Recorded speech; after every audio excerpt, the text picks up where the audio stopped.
Wagwan people, it's your boy LOWZ and welcome to yet another exciting episode on the Mind Spark. So today on the Mind Spark we're going to be going into a whole different world, and we're going into the sports world. In particular, we're going into MMA, you see. And today with me, I'm joined by Mr. Bush and Miracle.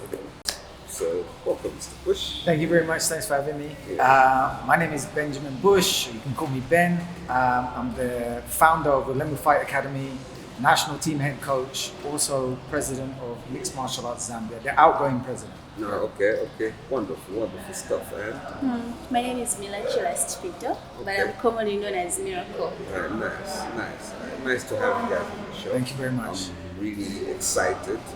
So, as I was coming through for this interview, I came and noticed that it actually said that MMA is actually now the number one ranked sport here in Zambia. And I think that's big ups to you, Mr. Bush. So tell us, how has that journey been? How has it been?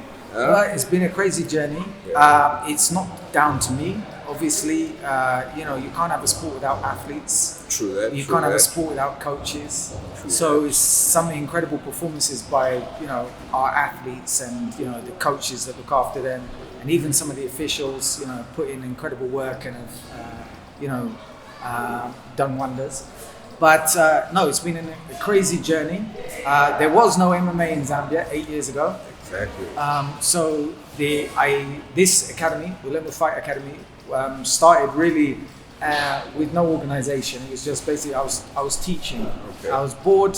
I was teaching. Some people said, "What are you teaching?" I was like, "Oh, MMA. Do you want to train for free?" Yeah. A lot of people couldn't afford to train, so I let them train for free. Some people I charged, and that was where the academy started. So, what is MMA? If for someone who has no idea what that is, please break it down for us so we can have an understanding. What's MMA, Miracle? So MMA is a combat sport, which involves a different style of arts, which included kickboxing, boxing, Brazilian Jiu-Jitsu, and wrestling. Oh, did you say Jiu-Jitsu also? Yes. Oh yeah. Yeah. Okay. So basically, MMA it comes from Vale Tudo or challenge matches where there were no rules. Okay. And it evolved into a sport where there are actual rules. So those rules really dictate what is utilized within the area, which is usually a cage. Okay. So you get wrestling is fundamental. You need to be able to dictate where the fight goes, whether you're standing and striking or taking it to the floor. So grapple holds. Exactly. Exactly. I see. And when you're standing and striking in pro MMA, you can use elbows, you can knee to the head. So you can obviously use your kicks, you can use your punches, no headbutts. Okay. That's one thing that was ruled out. Okay. But and then of course when it goes to the ground, it's not just submission grappling. So it's not just jiu-jitsu. If it was just jiu-jitsu, there'd be no striking. As soon as you start striking, it's a whole different changes everything. I think there's an old adage that. Take a black belt, punch him once, jiu-jitsu black belt, punch him once, he becomes a white belt. And now, since MMA has been around for a long time, that's not true anymore. Yeah. Most black belts know exactly what they're doing on the ground. Exactly. But the fact is, when we go to the ground, we can strike, we can submit, we can do leg locks, arm locks, chokes. It is. So there's quite a lot of technique involved. Huh? Exactly. Yeah. Okay. Yeah. Okay. Nice. Yeah. And so here's what I want to know. In Zambia, right? A common sport that everyone has known for years has been soccer and whatnot. Yeah. So what inspired you to say, okay, I like MMA. Let me try work that space into this Zambian culture.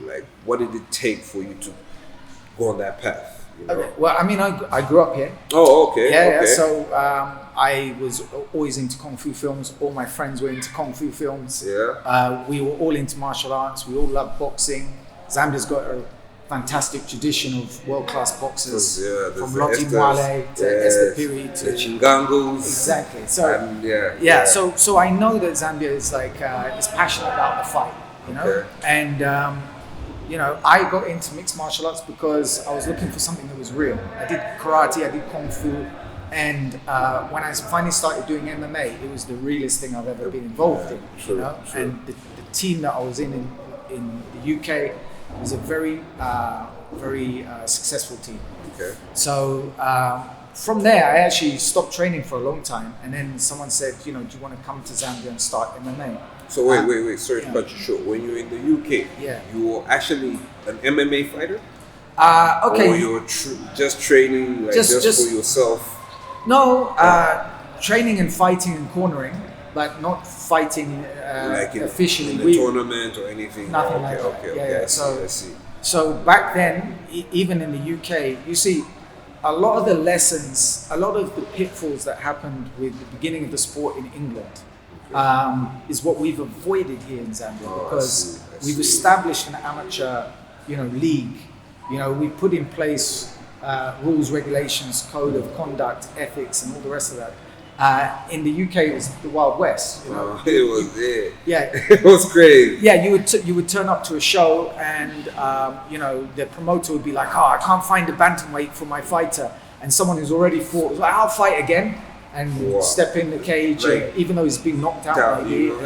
All these things which you can't do. Yeah, you can't. You have to keep athletes safe. Yeah, true that. So so from there, starting it here. The reality is when I started teaching, some really talented kids came through. Okay. Ken Sekalotu, Humphrey Malenga. Ken is now the featherweight champion in the UFC. Okay, so that's Ken is the guy that's based in South Africa. Correct. Right? Yeah, I've seen that guy's a beast. He's amazing. He's amazing, and it's raw talent, Yeah. and also like good foundation, and also good training where he is. But when they were training, there was nowhere for them to compete. There was nothing that they could do. And that's why that's why I started the federation, along with a few like-minded people. We started. So big ups to you, you were there in his humble beginnings, to say. And that's how SA probably spotted him, his talent and whatnot. So he actually got coaching from you, man. Like, big ups to you on that. Big ups to you. Big ups to you. I mean, Ken fought once as an amateur. He went to the Africa Championships, the first Africa Championships in 2022. I think it's 22. And he fought, I think, 3 times in a row. Okay. And he got silver medal. He lost to Luis Patea in the finals, who's an incredible athlete. Okay. He just won his fight in UAE Warriors. Oh, okay. Yeah. Okay. So, but Ken went on to be 7-0 as a pro. That's cool so stuff. He was spotted from the Africa Championships, and that was, something that we put in place as a federation. We made the affiliation with the world governing body, and that gave us access to the World Championships and the Africa Championships. And without that, quite a few doors. Yeah. Okay. Yeah. So I need you to educate me and the viewers and listeners out there. So, like in MMA, how is it ranked? There's what weights? Like what divisions are there? Like, could you please just break it down for me? Say there's this, the featherweight, the lightweight, the what? I'd like to get an understanding. Sure. There's weight classes like there is in boxing. They're slightly different. There's weight classes all the way from, so you go strawweight, flyweight, bantamweight, featherweight, lightweight, super lightweight, welterweight, super welterweight, middleweight, and then upwards to light, heavy, and heavy. But all those weight classes are there to protect athletes so that you don't get put against someone who's a lightweight going against it wouldn't be fair. Okay. Absolutely, yeah. Okay. So the difference is, if we go to a championship, like Miracle has been to Africa Championships, World Championships. When she goes to a championship, she'll have to fight back-to-back 5 times in a row to get to gold. But when you fight a one-off fight, at a promotion, you just fight once. And if it's pro, you're just fighting once. And at amateur, you fight 3 3-minute rounds, unless it's a title. And at pro, it's 3 5-minute rounds. But then you're also allowed to. There's more freedom to use more techniques at pro. I see. Okay. And so I heard you mention EFC. Yes. And so what's the difference between EFC, UFC? Like, I wanna know these terminologies. Yeah. And, So they're basically promotions. Like the biggest promotion in Africa is definitely the EFC, Extreme Fighting Championship, based in South Africa. Okay. There's the AKO show in Nigeria, which is also another big one. Okay. And then the UFC is the biggest global event. There's one FC. There's a PFL, which is Professional Fight League, UFC Ultimate Fighting Championship. These are basically leagues, but the UFC is definitely the one that's the highest rated in the world. Yeah. Okay, I see. Because if I'm not mistaken, during the period of coronavirus, the UFC apparently was the only sport that was allowed to continue. Where I don't know if Trump built some dome on an island to allow that sport to continue. Yeah. So that tells me UFC is actually a very big sport, And I'm really excited to know that here in Zambia, we're starting to take recognition in that. You know what I mean? Absolutely. Yeah.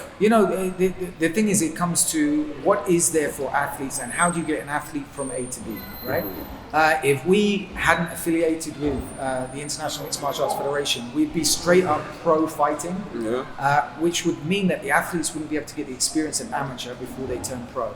So now we have pathways that go from amateur to pro, right?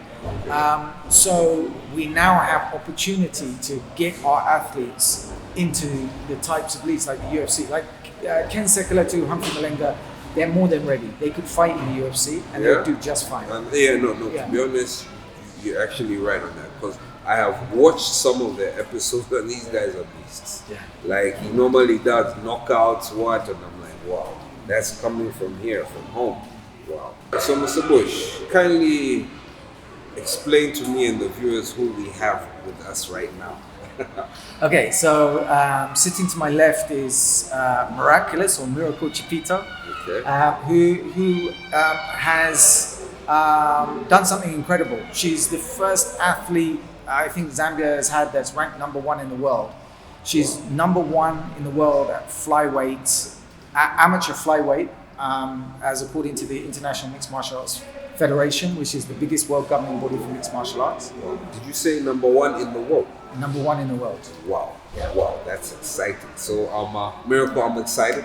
Thank you for being on this show. And can you just tell us a bit about yourself? Okay, so as he said, my name is Miraculous, but I'm commonly known as Miracle. Okay. Yeah.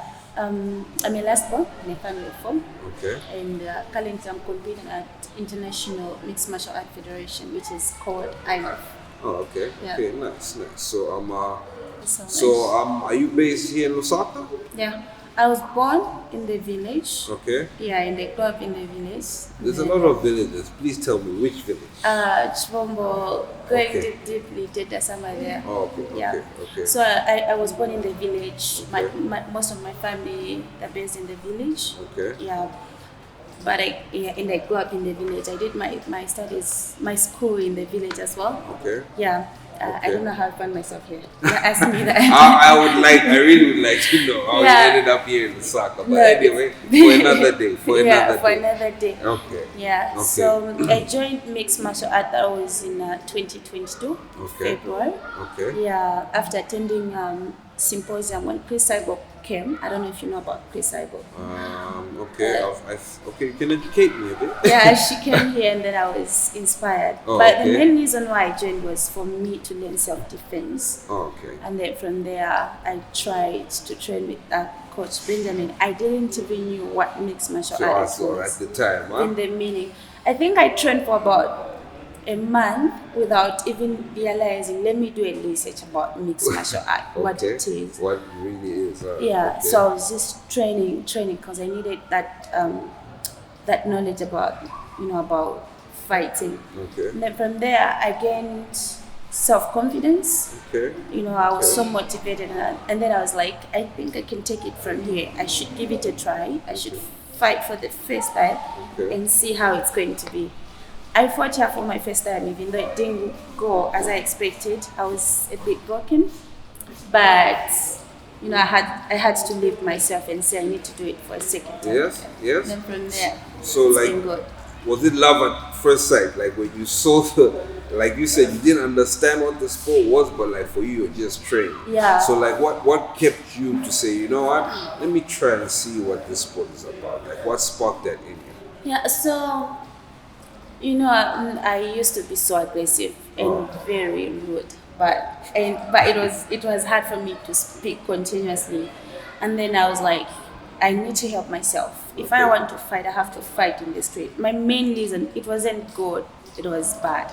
I just wanted, like, if I'm in the street, I have to fight my fight and win and work out. I see. But from there, he managed. Believe me, he can tell you I was so aggressive. I didn't want to be taught, like, to be... I never had a true discipline as an athlete on the first place. Okay.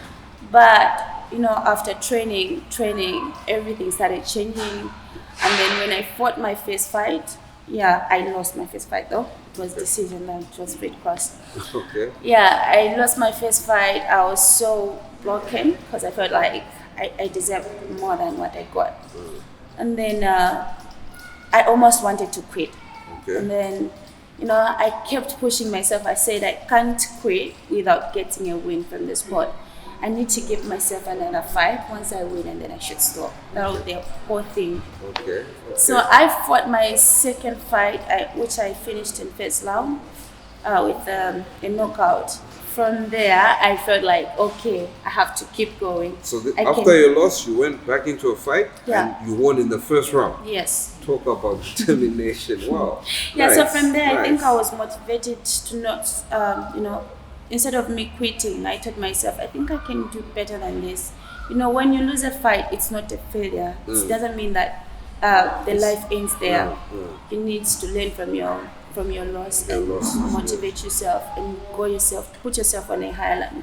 Okay, nice. So nice. there's two nice things here, and it's partly why I love MMA or combat sports for people. Like Miracle got into it for the wrong reasons. Like she wanted to fight. To be able to defend, destroy whoever comes away. But that attracts people who are like on the borderline of what they want to do. Are they going to be good citizens or bad citizens? So you get a mix of people who come and they start training, but when they start training, they learn discipline, hard work, camaraderie, teamwork, a family, sense of family. And Miracle's first fight was incredibly close. Could have gone either way. You could have argued it either way. She hadn't trained very, very long before that fight, but as much as I think maybe she could have got the win, I'm actually kind of happy that she had to overcome that adversity of getting a loss, because for someone who came into the fight sport, wanting to be a street fighter, to be humbled and then to come back from it and achieve is a big deal. It's a beautiful story. That's what the whole sport's about. Yeah, so I was about to say, this sport actually teaches people discipline, like you mentioned, because she said she had anger issues. And it's funny that fighting has made her tame that. So there's a beauty in MMA, isn't it? Yeah, it's actually good. Because at this point of time, I can handle insult from anyone in the street, especially from the ladies. I don't like fighting with ladies in the street. I don't really like it. I would prefer to just let it be. Let it be. Like, wait,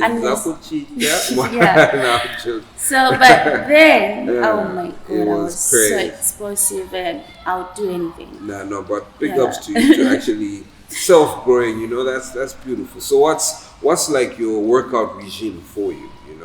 You're ranked number 1 in the Flighweight in the world. So I'm sure it's taken a lot of training. Like, please just tell us how your normal day of training goes. Like when you wake up, So since the time I started training, that was 2022, I've been training with a coach in the bush. And most of the time, close to the fight, I train probably 3 times a day. 3 times a day, which is not easy because it's very tiring. So I dedicate most of my time. To be a champion, you don't need to you don't need to sleep a lot. You don't need to rely on just morning training. You have to cut a lot of things, and you have to work on your mistakes. You know, me being ranked number 1 doesn't mean that I'm the best in the world. There's still people who are still trying to work for that position that I'm in. And, you know, I still have to work hard. You can be ranked number 1 in the world, but you don't need to stop and feel yourself like, I'm big, I'm there. There are people who are fighting for that position. And, you know, I know there's a lot. I know most of them. I know some of them. So I have to keep working. And tomorrow I'm back again because I had some problems. Tomorrow I'm back again, and I have to dedicate the same dedication I had. Probably it's actually even going to be more than that. President Bush, you got a fighter here. Like, she's got a fighter spirit, you know. Yeah, for sure. I mean, look, it's rare, but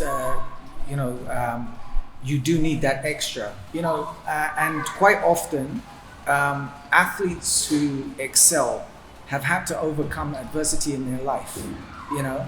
So there's lots of things that bring an athlete to a position where they are going to push themselves beyond what most people can handle in order to achieve.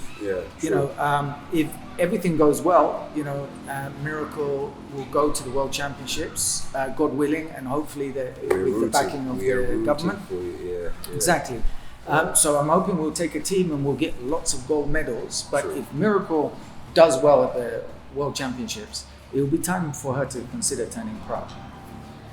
Guys, to whoever's watching, please, if you know you are in a space of finding a sponsor or just doing something for the MMA space, this is your time, because it's ranked number 1 right now, as we said, and we have people like Miracle who are so dedicated to what they do. So please, if you're able to reach out and help in a way, arms are wide open. Like, we're looking for people like you.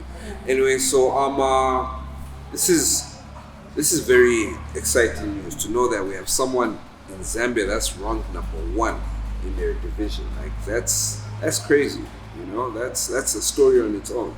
And I'd like you to just, what words of encouragement would you have to, like, a young girl who's like 7 years old who's watching you right now, to say, what would you tell her? Okay, so me as a Miracle, I want to be the biggest inspiration for those young girls who are looking up to me.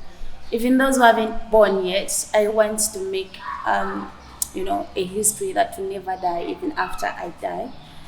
I want those people to go and say, okay, today I want to watch Miracle and see what she has done and what she has achieved in the struggles that I've been through. So, and it's very much difficult, especially when it comes to ladies. It's very difficult in the sport because you happen to face a lot of rumors, fake rumors, struggle after struggle, and it also depends with people you meet to help you. If they are genuinely want to help you, or maybe they are, there's a lot of things. But I'm grateful to God that brought me in a right place where I'm blessed, where I achieved things that I've never imagined I can achieve. So this should be an inspiration to every girl who is seated right there. And there's a thing they say, as a girl child, why should you just join this sport? You're going to ruin your life, you're going to be this and that. If God has given you to be on that place, no man will stop it, and nothing is going to catch you from going forward. So, as whoever is watching, whoever is going to watch, I pray that you should come through to LOWZ Fight Academy. I'm ready to welcome every girl child, and I'm ready to give my time and teach them what I can give them. The thing that I've learned from him, I want to give it to the girls. And they shouldn't be demoralized or feel like they can't do it. They can do it. They can actually do it. They need to get it from me. I'm ranked number 1. I can be training there out there, but there's a lot of struggle behind every smile. So you have, your struggle should be your motivation to be where you want to be. True. Your struggle should be your fuel that will channel you to be on the next stage. I like that. Very true. Very true. Nice spoken. Nice. I couldn't put it any other way. So nice. So I hope that has inspired someone out there, you know. And okay, so I also want to just find out to say, like, MMA has obviously helped you travel in a way. When you go for your competitions, where was the last competition you guys had? Oh, let me say this. He loves bullying me. So MMA, let me tell you this. If you've never traveled before, so MMA has helped me to, you know, to be on the plane for the first time. That was last year, right? That was last year. I had to board 4 planes at the same time, from here to Doha, Qatar, from there to Uzbekistan, and come back. And I was eating nice food. And yeah, this year I've traveled probably 3 times again. So if you want, you know, if you want big things, you need to work for it. True that. If you want to be in a plane, it doesn't come so easily. It's something people have been fasting for, praying for, but I fast with work. Yeah. So how did that feel for you? Like, to say first time on the plane, and then when you arrived, like, how did you feel? Could you believe, like, this is me? Miracle? Now let me tell you something. I say, even if I don't have money, but I'm in a plane. Exactly. It just feels nice. I feel like a rich girl, rich auntie. Like, not quite a funny. Yeah. Nice. It was something nice actually. That's beautiful. That's beautiful. Nice. So Mr. Bush, you've managed to accomplish this in the space of like 4 years? Yeah. The federation 4 years, the sport 8 years. Okay. And now, I just put it straight, we're ranked number 14 in the world as a nation. Okay. We're the fastest growing sport in Zambia. Okay. We are the number 1 ranked sport according to a number of media outlets. Yeah, true. And I saw that too. We have the number 1 flyweight female at amateur. We have the number 3 ranked female bantamweight at amateur. And we have the number 14 ranked middleweight male senior at amateur as well. So, and then of course we've got the featherweight world champion. So no, it's huge, but this is exactly what I'm interested in. Like, her inspirational stories is why I did this. You know, I started this, Ulemu. The truth is, I had been to Brazil. My friend runs a social project in a favela, which is like a slum on a hillside in Rio, which is controlled by drug gangs, and military police go in, and he's actually saving lives with his project. And his project, even though it's primarily a jiu-jitsu project, it has, I think, 8 mixed martial arts world champions fighting out there. Jose Aldo, Marlon Sandro, Hakan Diaz, Eduardo Dantes, just to name a few. You know, and they care about people, and I care about people. And for that to be the inspiration, and for it to create these inspirational stories who are becoming role models, who are helping other people. You know, you don't have to get into MMA in order to be inspired and overcome the problems that you have by seeing what someone is doing, overcoming massive problems. You know, I mean, you know, there will be one day when she probably writes a book, and then everybody will realize. But you can see it in the way she fights. You know, she's a knockout artist. You know, first round killer. And long may that be. You know, but you know, we run a vulnerable youth program. This is my passion more than anything. I want to help kids, whether they become the ones that are selected who go on to be, you know, in the sport or not. I want the kids that come to be inspired to think for themselves and to believe in themselves, you know, and to care about their community. Those 3 are the main things that I'm interested in. Because as I was coming upstairs, I saw some kids out there, and I noticed to say, like, this is good, because most of the times you'd have kids just out there in the streets up to no good, but they were actually coming up here and they look like they were admiring what goes on here, you know. So basically, you also helping the community what you're doing. So I have a big project that we run here. Could you just give us a briefing on what that's about? So it's actually a pilot project that I wanted the federation to take on. So perhaps they will take it on and roll it out amongst all the gyms. But the idea is effectively to use the sport as a vehicle to make kids believe in themselves and care about their community and become better citizens and to think for themselves, Nice.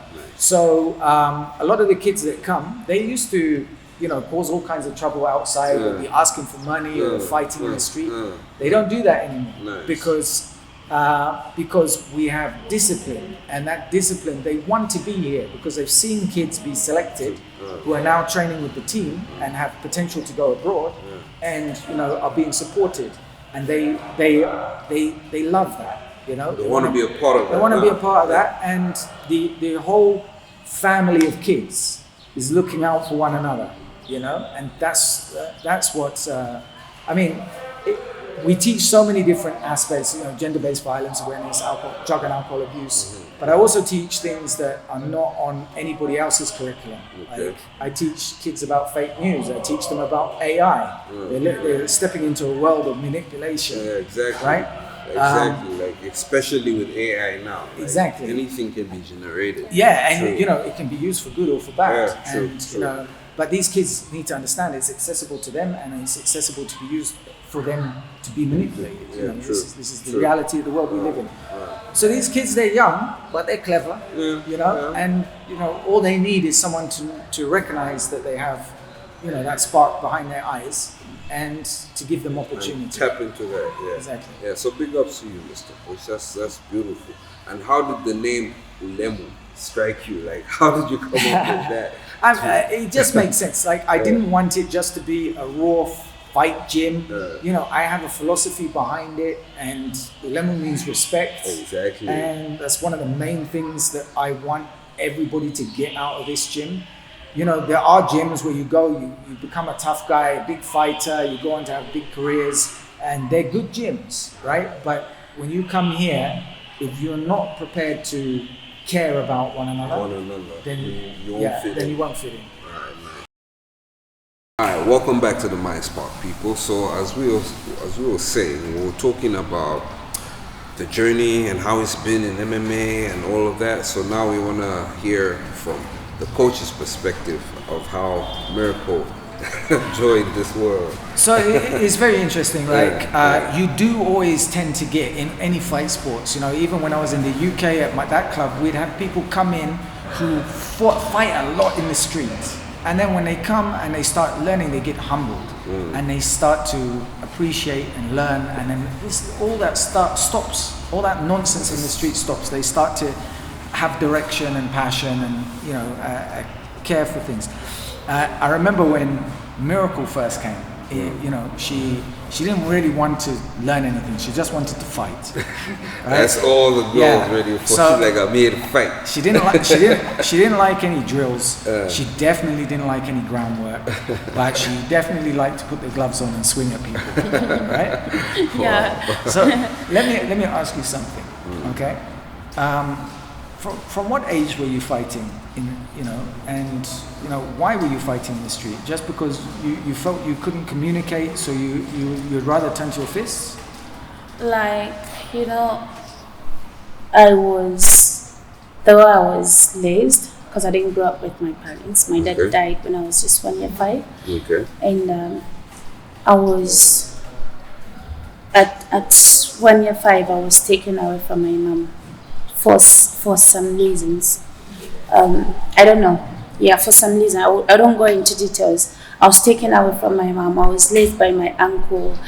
And the way I was growing up, the family, the way we used to live, it was all about abusive. My father had a lot of kids from different women. Sorry to say that, he was a man. I'm proud of him. I'm proud of him for that. So we were all actually taken away from our parents because I don't know, the traditional things, whatever. So, it was a very, very abusive life we lived for me and my siblings. And I never used to have that confidence of talking, expressing myself. Even just having that wonderful moment with my mom, it was quite hard. And the only thing I could do, you are coming from a home where there's no peace, going to school, or just around other people, you can't speak, you don't have that confidence of doing a thing. You know, I don't know if it was normal life for me. I don't know if it was, I can't even express it now. And then, you know, it was actually like a normal thing. You know, I go to school, you know, they try to pick up a fight with me, I would definitely fight. I used to fight. And let me just say from my family, we could fight. Like that's what you were raised around. Yeah. So for you it was kind of normal. It was to express yourself in that way. If I pick up a fight with other family, I believe my whole sister will come in. It would be a war between the other family and the family. So it was okay for me. We had a place where it was more like a mountain. That was a fighting place we used to.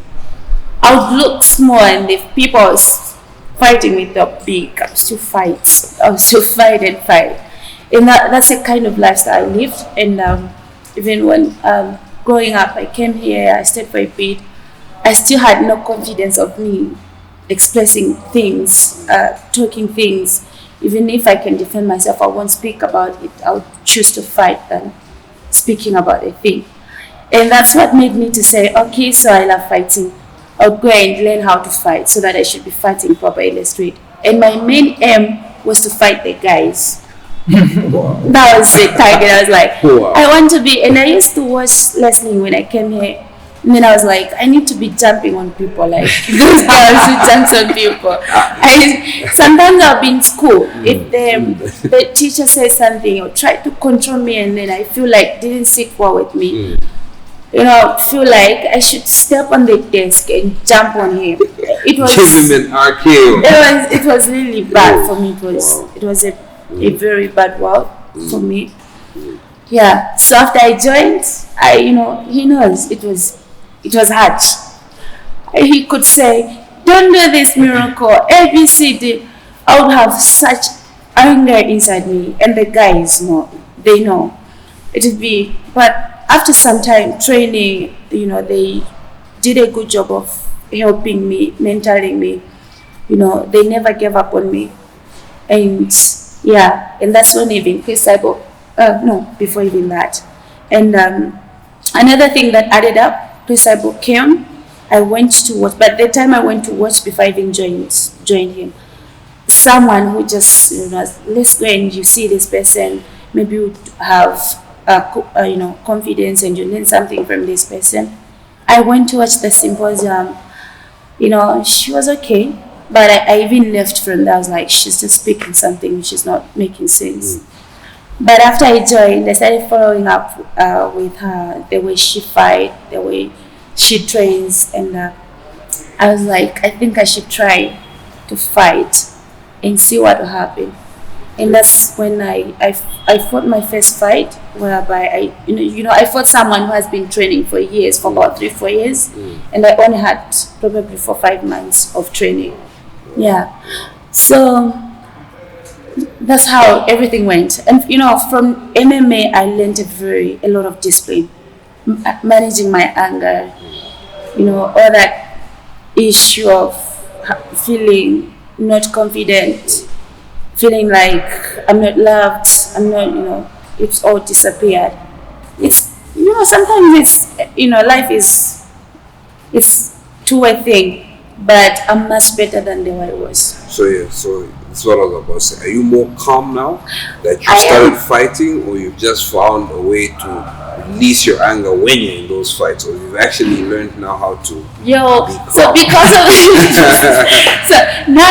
of the way I finish most of the fight, because I'm explosive, maybe you might say that's the way she releases her anger. No, I'm calm. You're now calm. All right, then speak up to I'm calm, right? Thank you. So look, I mean, everything that she says is obviously fills me with pride, but also I'm just so proud of her because, what she's talking about is, therapy, effectively. Like people pay lots of money to go talk to someone. Exactly. And look how eloquent she is. She's talking about things that most people don't talk about. When someone asks her about the fight, she'll tell you how anxious she was, how nervous she was. She doesn't have bravado. She's real about it. Exactly. I love that. So no, I'm super proud, and I know that she's very inspirational, and I know that the sport can change people's lives, and you know that's why actually I want to bring in Gilbert because you know Gilbert he runs his own team. He has kids who look up to him, and he's using the sport to change people's lives, and he's like an extension of, you know, he came from Kyokushin. He's still doing karate. But he's now also a very accomplished mixed martial artist. Okay, and so maybe we can introduce Mr. Gilbert onto the show. And Miracle, it's been a pleasure. Thank you so much for having me. I'm going to be supporting you all the way. I'm your biggest fan now, and I pray and wish you all the best in your career. Thank you so much. Thank you so much. Thank you so much. Thank you. All right. Take care. All right, so as she's leaving, before I know she's going to train and everything. No, you can join us. I just wanted to say, when you saw her coming in, did you see that lady and be like, this girl's going to be a fighter? yes, Yeah? yeah, for sure. Like the first class she had, you could see she had this raw Energy. And it's more about energy. Okay. Right? Sometimes you see talent. Sometimes you see hard work ethic. But the thing that is a game changer is energy. Right? There's something that's different about energy. It's like Amanda Nunes, who was the UFC champion for a long time, I think at featherweight, bantamweight or featherweight. I went and saw her fight. I was in Brazil, and I saw her fight pretty much, I think, her second UFC fight. But I saw that fight, and I was like, this girl's going to be a champion because of her energy. The energy never lies. It's something else. Nice. Yeah, so Miracle definitely has that. Nice. Welcome to the show, Mr. Gilbert. Thank you very much. How are you? Good. How are you? I'm all right. Nice to have you. So your coach was telling us a bit about you, but could you kindly introduce yourself to us? Okay. I go by Gilbert Njobvu. Okay. Yeah, just two names. Yeah. I'm a fighter. Yeah. Now more of an MMA fighter. Okay. Oh, okay. And what division are you in? You look quite big, my guy. So it depends with the fight I'm giving. Oh, okay. So now I'm quite small compared to the time I started fighting. Oh, you're bigger than you are now? Yes. Wow, okay. So I'm quite small. So now I can fight at 77 kgs, that is welterweight, 79 super welterweight. Yeah, and if I push myself to the extremes, I can even fight at 84 kgs. Oh, okay. Yes. Okay. That should be some intense training for you, yeah? So, I mean, listen, what he doesn't tell you, and I have to get out of him, is the fact that he went to the Africa Championships with no MMA fights under his belt. Oh, really? This is 2023? 3 years. Yeah, 2023. Okay. And he... 2024. 2024? 2024. Yeah, that's right. Yeah, 2024. So he hadn't fought MMA before. He'd been training, but he hadn't fought. He fought in the tournament and came out with the gold medal. Wow. Right? So he proved himself beyond measure, like, you know, in the ring of fire, so to speak. You know, threw himself right in the frying pan and came out with the steak. Yeah. Nice. And since then, he's had plenty of really, really good fights, you know, and he's constantly improving. He went to the World Championships. He faced someone from Georgia, which has a huge wrestling pedigree. Oh, okay. I'm sorry, but where are these championships held? This time it was in Uzbekistan. This year it will be somewhere else. Oh, okay. But when we went to Uzbekistan. Miracle was there as well. Oh, okay. Gilbert was one of the team, and this guy from Georgia didn't stand a chance. So nice. Yeah, but he has kids that train under him. And you actually coach in a way now also? Oh, big time. Teach. Oh, yeah? Big time. Like, I can say that I'm not his coach. Yeah? Right? I was his coach. Now he comes in, he helps me with one of my classes. Okay. And he has his entire own team. Oh, okay. Yeah. Okay. So Africa Top Team Zambia is Gilbert's team. Oh, nice. How many fighters do you have now, brother? So I think now active fighters have got 10. Wow. So I'm looking to build on the number. So a big team should be about 17 now. 17 guys training. Oh, okay. So yeah. So we're looking to have like over 25 guys participating in the near future. Okay. For now we have 10 active fighters. On this next impact card, that will be on the 11th and the 12th of July, we'll have 6 guys from our team. That includes me. So we have 5 guys that are not here plus me, that's 6. Oh, okay. So yeah, we should be like the 3rd biggest team on the card. Oh, okay. Which is something we are looking to be actually number 1. Yeah, Sorry definitely. to coach. Yeah, we're looking to take over. So we're looking to be number 1. Yeah. So we're looking to be the biggest team in Zambia. Okay. So yeah, we're having challenges there and there, but yeah, we're just looking to build a big team. Okay. When you have finances, martial arts in Zambia is not something that is highly appreciated and something that is highly considered as something that can build people. Yeah. But to say the truth, coming from karate and just doing mixed martial arts, so it's something that builds people. If people can look into martial arts, it doesn't matter the type of martial arts, any martial arts, it can be karate, taekwondo, judo, mixed martial arts like what we're doing now, and just support the youths out there and just push them to do martial arts. It truly helps. We have kids. Our club is predominantly in the ghetto. Okay. Yeah, so we're having these kids from the ghetto. Kids sometimes they come with their own mentalities off. But when they come to the gyms, so we try and push them and take them away from those bad stuff. Just bring them to do nice things. It's a good thing, and it keeps you away from a lot of bad stuff. We've seen guys, a lot of youths out there just drinking, some smoking, not doing anything good for their life. You come to martial arts, it gives you a certain purpose, and you just go and have a new purpose in life. Okay, all right. Thank you very much, Mr. Gilbert. And Mr. Bush, Thank you very much. what last word that you have for us in the mind spark people's minds out there? Listen, if anybody wants to get involved in mixed martial arts, there's a million ways you can. You can join any of the gyms.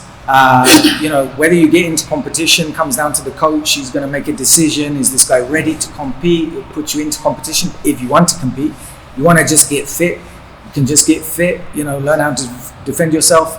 If you're in the corporate sector, you want to sponsor an athlete, reach out to any of the gyms or reach out to MMA Zambia, find an athlete, help them through their amateur career. They can be a brand ambassador with ease. You can associate the sport with so many good things. You've heard what we're talking about: overcoming adversity, strength, dexterity, skill, all these things that associate well with products. True. So get behind these gyms, get behind these athletes, and and if you're a fan, come and watch them fight. I think on the 11th and 12th at the Scream Club, there's Impact Fighting Championship coming. Okay. First pro fights in Zambia. Nice. Some of the athletes are turning pro, and come and enjoy yourself. Sorry, could you repeat those dates? You said? Yeah, it's the 11th and 12th of July. At Scream? At Scream, at KK Mall, which is in Long Acres. Okay. Yeah. All right, so it's been a pleasure, Mr. Bush. It's been a pleasure, Gilbert. Thank you for joining us on the Mind Spark. Our minds have truly been sparked. And to my viewers, see you same time next week. All right, much love.